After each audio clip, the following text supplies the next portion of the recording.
I want to talk about sanctions, economic sanctions. It's a timely topic. Been given some thought.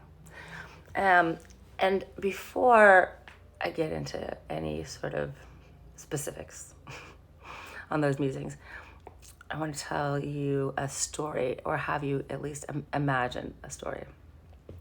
So let's imagine that you have been renting a beautiful home from the same landlord in the same place for years. You love it. It's great. It's home, but you've been renting.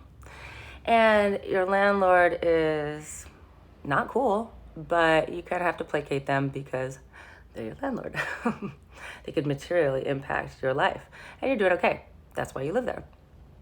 But the landlord has always warned you that the neighbor is terrible, not to be trusted, not a good person, horrible neighbor. But you've never met the neighbor. You don't really like the net landlord, you don't really trust the landlord, but you don't have no dog in this fight. But then one day you cross paths with a neighbor, and the neighbor seems awesome. And the neighbor's like, hey, let's hang out, and let me help you and support you. And if you don't really get along with your landlord, you could always rent from me or move in with me. And you're just like, dang, that neighbor is actually really cool. I really get along with that neighbor. Well, then one day the landlord, yours, is out and about doing some tinkering around the property, and they cut down the neighbor's tree. Oh my gosh. And this tree, the neighbor loves this tree. It's some kind of special tree. Maybe their dog's buried under it or something.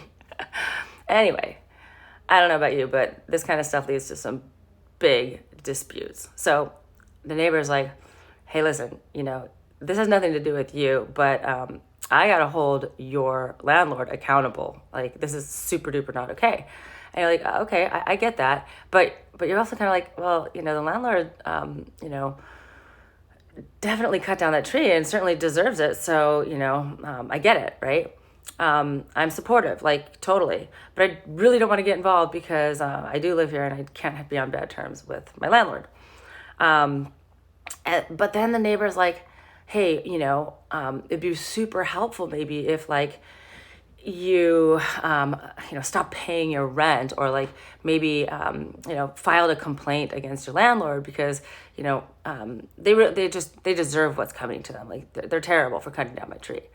And then the landlord's like, if you do that, I'll countersue you. And you're just like, oh my God, this is awful. I don't know what to do. So you basically want to go on vacation, right? But you can't because you kind of don't want to leave the property right now, and maybe you just don't have any family, and maybe for some reason somebody blocked your road. Anyways, then the neighbor does something that makes you a little suspect, maybe the landlord's right, because the neighbor turns off your water because they're like, I really need your support here. You need to have my back here. And then they turn off your electricity, and then they disconnect your gas tank. And then they barricade your door. And before you know it, you're like, I'm going to starve to death inside this freaking house. And even though my landlord sucks, my neighbor was totally willing to use me as a pawn in this fight that really doesn't have anything to do with me. Fight with my landlord. He's the one that cut down your damn tree. Why do I have to starve in here? You said you liked me. You said you would help me. You said you'd protect me if things went sideways.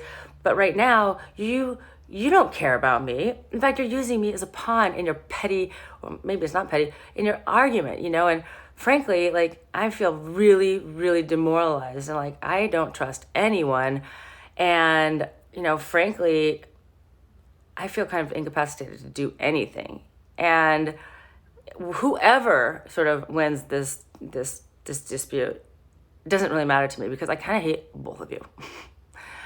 But I'm also leaning a little towards my landlord on this one because, he always said you were not to be trusted. And frankly, maybe it was a mistake that he cut down the tree, or maybe the tree really was actually on our property. Maybe you moved the fence like he said you did. And, perhaps it was his tree all along. Maybe you stole the tree from him. And, because now that you've hurt me, I'm pissed, and I kind of want to rationalize my being pissed. Because that's how we are, Anyway, If you can't figure out how that ties to this whole economic sanction thing, I'm not going to explain it beyond that. It's a metaphor. Think about it. Oh, actually, and the other part of it would be, do you believe in leading with a carrot or a stick? Because that's kind of a carrot, right? And if you want people to do something, first of all, they need to know what it is they're supposed to do, real clear. Otherwise, how the heck are they going to do it? And beyond that, maybe before you start slapping their wrist with a ruler, you start rewarding them with something that is, somewhat valuable. So perhaps, and, given how maybe dangerous it is, to actually take some action that's public, but perhaps given the cost of all these sanctions and whatnot, an alternative could have been, and I'm sure we could figure out how to do it, some sort of super direct message saying, hey, Russian people, we really do we do believe in people. We really want to help people. And the amount of suffering globally that will come from your leader having his way is intolerable to us and the global community.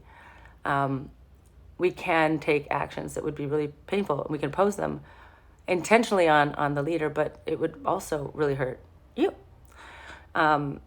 So if you're willing, perhaps we could just subsidize you to just all get sick and stay home from work for basically as long as possible, and just kind of see what happens when there's no productivity, which is essentially what is part of the, I guess, pressure that is being attempted to get what we want, some kind of leverage point.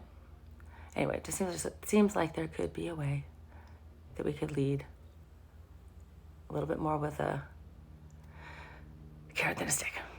And in so doing, actually act consistently with the promises that we make and really truly live up to the integrity and the values that we espouse, which ultimately would, I think, make people trust us more and support us more, and it would make the effort to try to influence people a lot easier, because their memory of us would be of a nation and people that spoke and acted with consistency.